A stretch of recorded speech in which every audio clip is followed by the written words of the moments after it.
laging minamatyagan, tinututukan ng mga fans ang Francet nila, Francine. Yan, nila Francine at saka si Seth. Francine?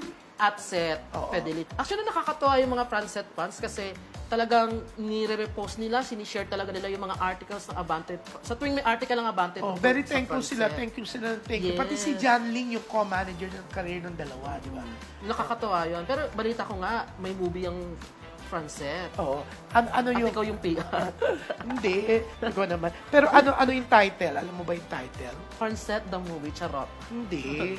Di ba? Hindi mo pa alam? Di ba, sinabi ko na sa'yo, sinulat na natin sa ano, di ba? Sa Abante. Oo, di ba? Eto,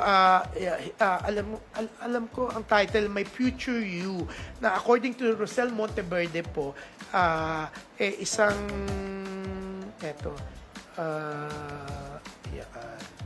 sandali, ano to isang romantic magic realism, yan. Bongga. Si Direk Crisanto Aquino ng yung kila Claudine Barreto na serye sa GMA magdedirect. Oo, ng Lovers Liars, yes. Diba? So, sa April 17 na raw ang simula nito. Ang bongga. Actually, diba parang na-move kasi dapat kahapon. April 3. Kahapon. Pero ang dami nag-aabang. Oo nga. Pero alam mo ba, sa April 14, nasa ano sila, ang Francet na sa Ross City, Capiz, sa Capiz Provincial Capital Grounds para sa street party. Street siya, hindi street talaga. Street party.